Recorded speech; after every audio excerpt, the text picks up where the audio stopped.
Don't ask me for shit.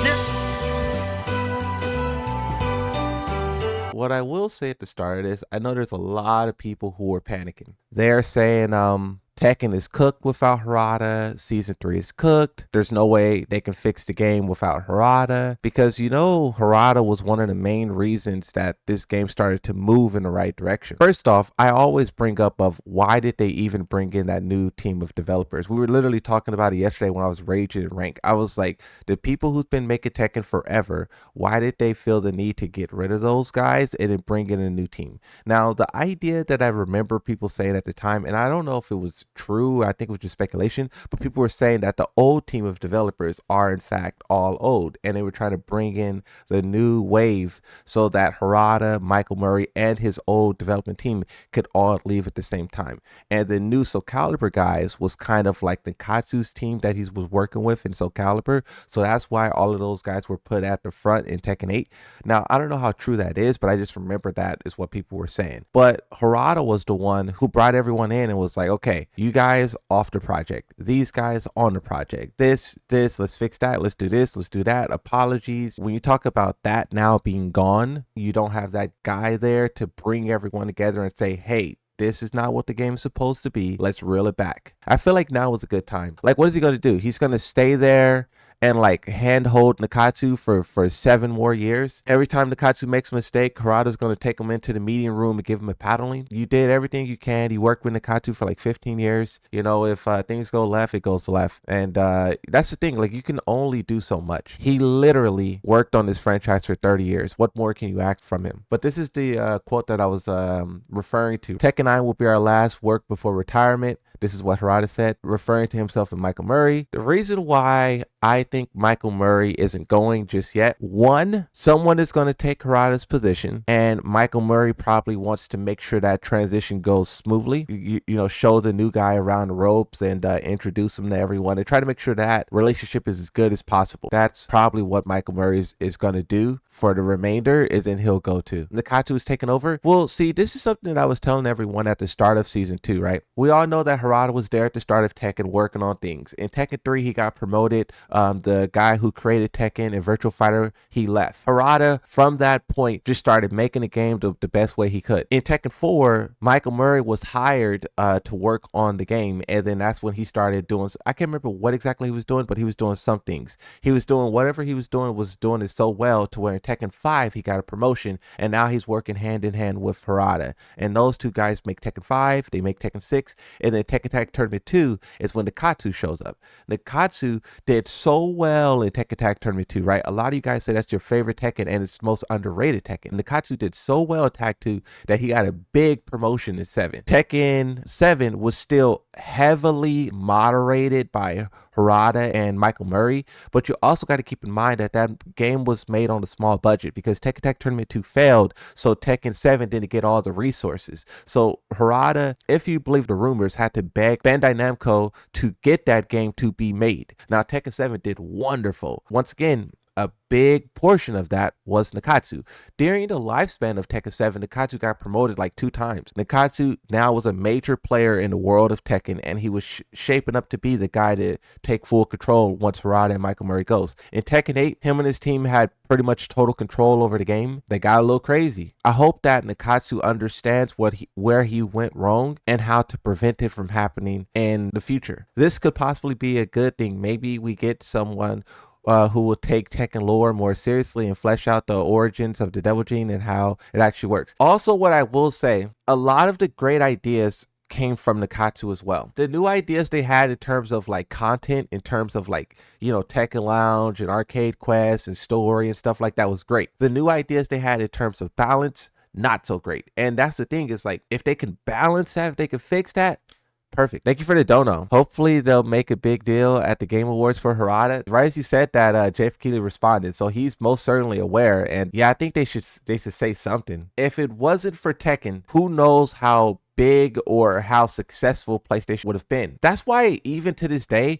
PlayStation like treats Tekken like it's God of War, like it's Crash Bandicoot, because it was a huge help back then. It ushered in the new console. I see a lot of people saying like, oh, Moonsault, you're singing a different tune now. You know, before Harada retired, you were saying the game sucks, and you were saying Harada fixed the game, this, blah, blah, blah, blah, blah, blah. And it's like, I still feel that way. Nakatsu fixed your game. Michael Murray fixed the game. It's not over, right? We still have a lot to do. We need still a big guest character collaboration. We need to make a huge splash at the Game Awards. We need to do something to win back over the audience. That does not change. Tekken, even more so now, needs to do something to restore faith into the players. A lot of people are talking about, yep, this is a good time to end. You know how like when the whole Thanos arc was over, a lot of people was like, yep, this is a good conclusion for Marvel. I think I'm done caring about it now. I've seen people saying that on Twitter, like, yeah, Harada's retiring. I think I'm going to retire from professional Tekken as well. I've seen people saying that. So Tekken has to get those guys back on board, has to get everyone else back on board. So you can see that it obviously weighing heavy on him, whether or not to keep going, whether or not to stay there to the end of Tekken 8 and really see it through and fix it and blah, blah, blah, blah, blah, blah. But I think it's just one of those things that you just have to do. Tekken 8, player count wise, is strong. It has the resources. Bandai Namco believes a lot in the franchise. The guy who's next up, you've been working with him for like over a decade. What else can you do? Everything has been done. Like, so what season 2 is a balance? So what there's a bunch of plus frame mids in the game? At the end of 2025, when Nakatsu is standing there alone with Michael Murray, if they decide to just go full like Doctor Doom on the franchise, then you can't stop. It was going to happen no matter what. We're just saying if, right? If things are going to go bad when Harada leaves, then it doesn't matter if he leaves now or he spends another 5-10 years, you know, doing this. Just do what's best for you at this point. So Harada was just mentioning that, well, you know, he does other projects, as he's mentioned in the past, outside of Tekken as well. So he has been able to do many different things. But he said recently he just wants to take it easy a bit. As he mentioned on Twitter, his kidney function is down by 30-some%. So he's feeling a little bit tired. He wants to recover, but apparently kidneys don't really recover that much. So he's stopped drinking alcohol and been improving his diet. So I think some of you guys are thinking too much about season 2 and not about the big picture. When he passed away, Harada put out this long, like heartfelt tweet, and then he didn't say anything else on Twitter for like a month. He broke that silence when this idiot developer or this idiot news journalist was putting out clickbait articles that was gaslighting the whole entire audience. But after that, he went back into silence again. The next thing he posted was once again a memorial for Itagaki. Those of you who are thinking it's somehow like season 2 related or something, it's bigger than that. The Dono says, thank you for the Dono, by the way. You think Nakatsu will start wearing the black shades? What if, because you know Harada will make his final appearance at the Tekken World Tour Finals 2025. He's probably going to say like a goodbye speech. What if he takes off the shades and passes them to Nakatsu? I will cry. Right now, I'm showing you guys my whole folder of like important things that Harada said in the past that I saved. And it's like, with Harada leaving the company, do we even reference this stuff anymore? Yeah, not anymore. Yeah, I don't know. Like this one, the IGN interviewer asked him who he would throw into a volcano. Harada said, the first people that came to mind were perhaps some of the executives at our company. They change quite frequently, and some are only interested in obtaining the highest profits possible to further their careers. And they have no regard for development schedules and brand timelines. So some of them quickly flash into my head, but if I had to think and I had to pick a Tekken character, it's tough because most of them would probably survive if you look at past instances. A statement like this, Nakatsu will never make it.